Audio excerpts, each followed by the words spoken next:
there when we walk through the grocery store. Thank you so very much, Stacy. You're God bless welcome. you. Thank you. So now we come to our keynote speaker for today, uh, Lady Dr. Ondria is going to talk about um, sugar not so sweet.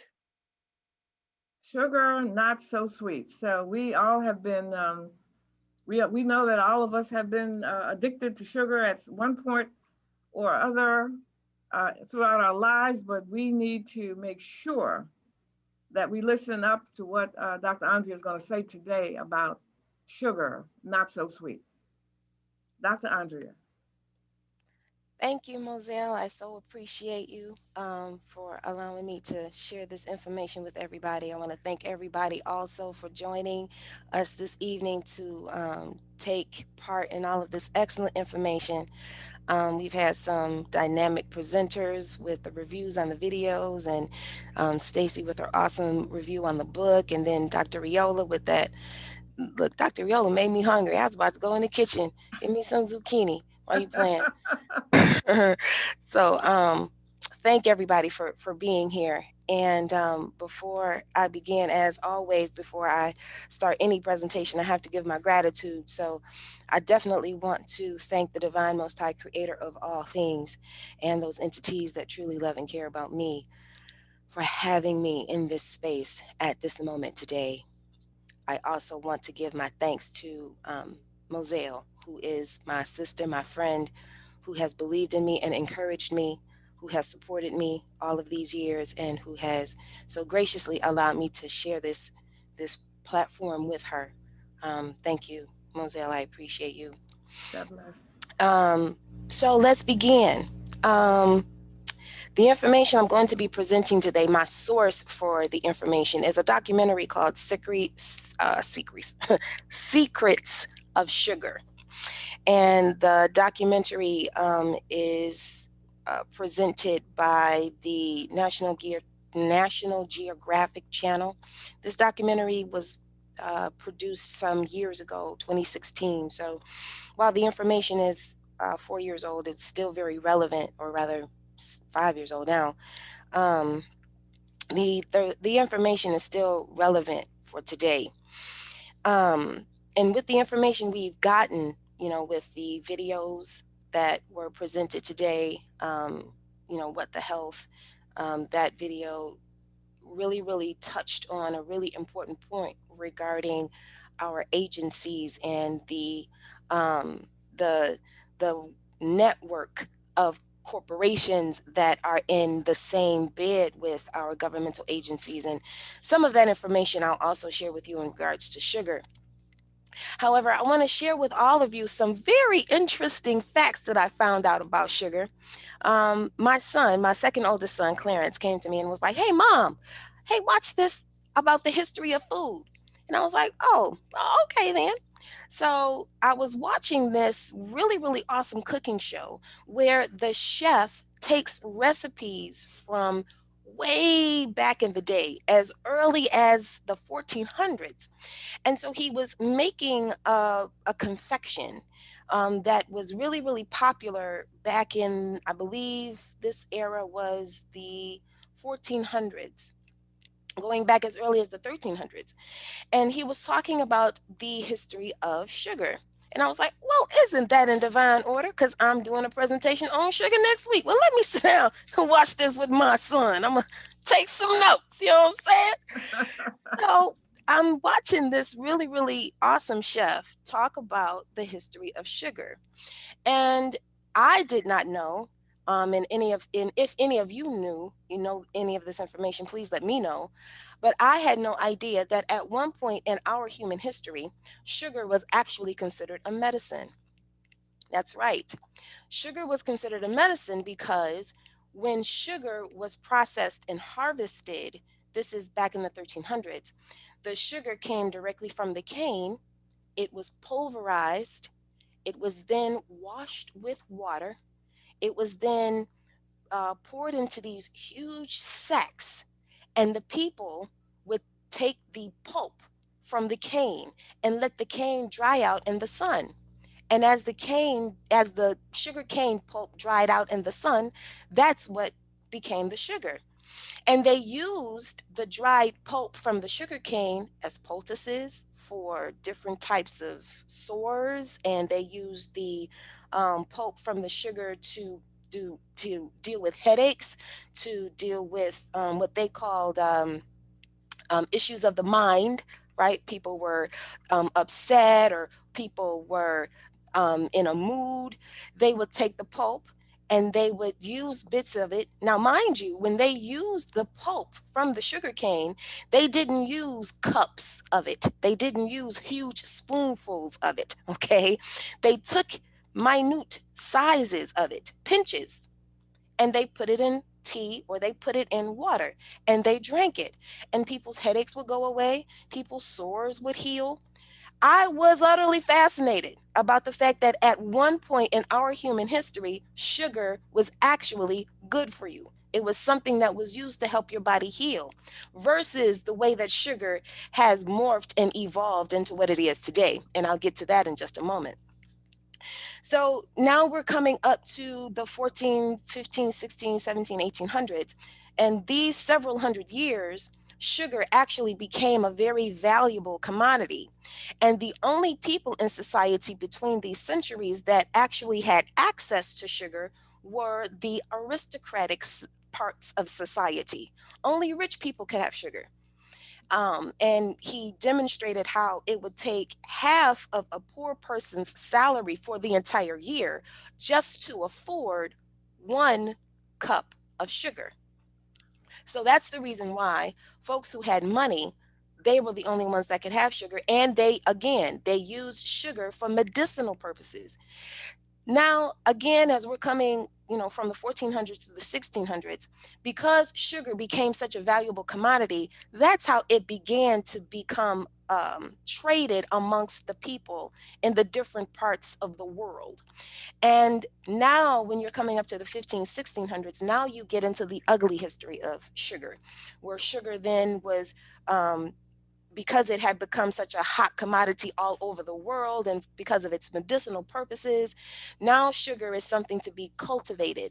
And so the the the aristocrats, or those that had the money to invest in sugar mills, they were, well, how do we cultivate this sugar and make money? Well, that's how slavery came about. Again, we're talking 15, 16 on to the 1800s. This is where the those with sugar mills decided that they would employ free labor to then go out into the plantations and chop down the cane and process the cane. Now, mind you, sugar was still processed the old-fashioned way, meaning it was chopped down in the plantation, the hull or the husk of the cane stripped, then the inside of the sugar cane pulverized into pulp. That pulp was then set in sacks, let to dry out in the sun, and then what was dried was used. The processing and the chemicalization of sugar didn't happen well until the industrial age of, we had our industrial age, and correct me if I'm not a historian, but correct me if I'm wrong, but our industrial age was around 1800s going forward.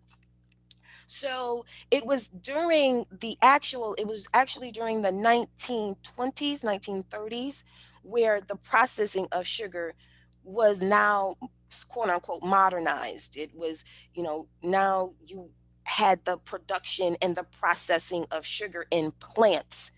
And it's this process during this time period where we now going into automation, where the plants in the 1920s, this is actually where machines started taking over human labor.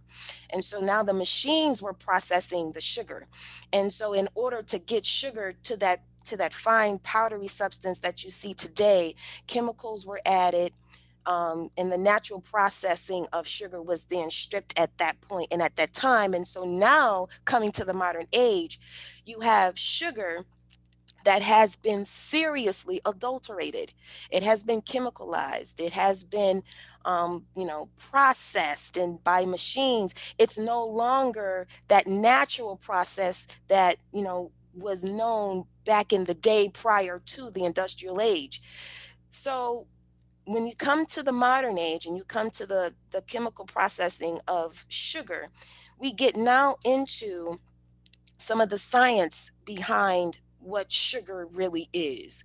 So let's talk about that for just a moment. So sugar is actually two molecules, one molecule of glucose and one molecule of fructose. Now, as it was so eloquently explained earlier, fructose is your fruit sugar, right?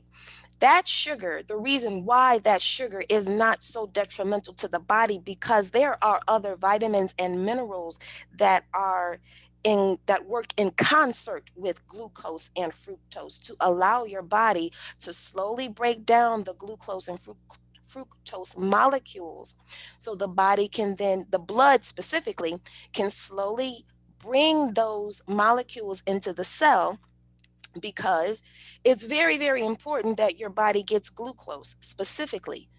Um, you may discover this later in the doc's book, Stacy, that you're reading for us.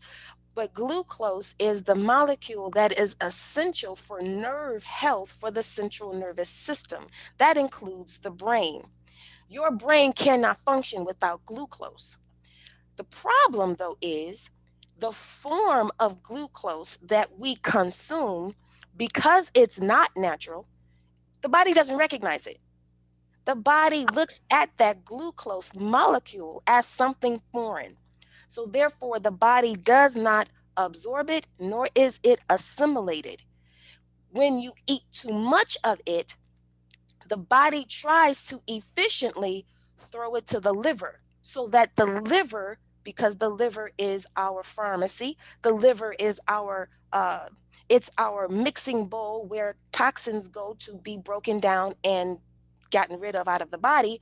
Well, that's how you get a fatty liver, because all of this processed artificial sugar the body sends to the liver so the liver can break it down and get rid of it, but it's way too much for the liver to handle. Therefore, the excess sugar that can't be broken down is stored as fat. That fat is then stored in the recesses of our abdomen. That's why we get what's called what they call belly fat, right? So when you look at these two molecules, the glucose and the fructose, they are so very vitally important to our own internal biochemical processes. We need these molecules to go into the cells of our body systems, so that the cell has energy to do what it needs to do biochemically in the body. Processed chemicalized sugar, artificial sugar, throws off that process, because the cell can't readily absorb and assimilate what it doesn't recognize. This is the problem that we have in our health with this type of sugar.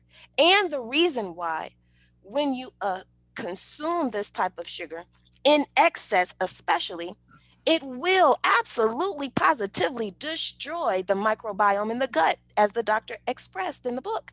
That absolutely will happen, because this sugar that doesn't come from nature, the the excess of bad bacteria that grows from improper lifestyle and improper eating habits, it will go to town on that artificial sugar. It will go to town on that chemicalized processed sugar.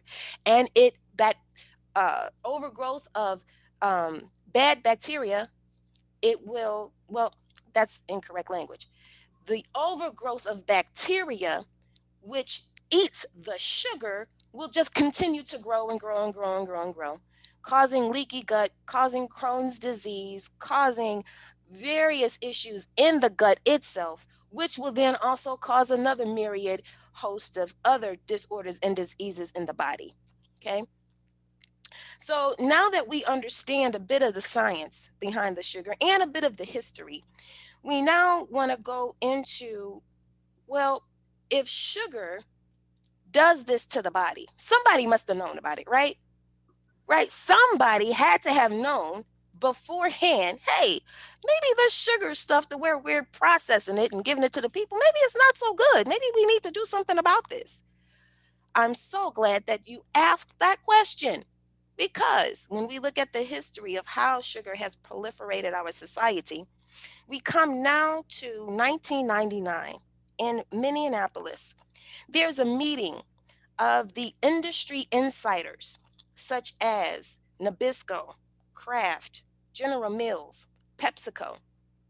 These corporate food companies, for lack of a better word, they came together and they wanted to make more money. That was the bottom line. Like, how can we make more money? Well, what they decided was we are going to make more money by telling people a whole bunch of fake science that makes no sense at all in order to give the illusion that this fake science is telling them sugar's healthy. So, what began to happen is that these food companies lobbied the government to become partners with the FDA and the USDA because prior to 1999, there absolutely was no consort with corporations and government agencies. It was actually illegal because it was considered a conflict of interest. Well, during the Clinton administration, these rules were loosened very, very much. And so now industry leaders could not only serve on their boards, they also could leave their boards and actually become members of Congress, which is actually what happened. So as these marriage of these strange political bedfellows became to be a lot more prolific in government, there was a silencing of the science and the data that showed sugar, artificial, chemicalized, processed sugar specifically, when eaten in excess, causes disease and disorder, specifically diabetes, cancer, and heart disease. To answer, yes, I heard somebody ask the question, did these leaders know about this? Yes, they did. Yes, they absolutely did. This is all documented information. You can look this up on Google if you like, research it for yourselves.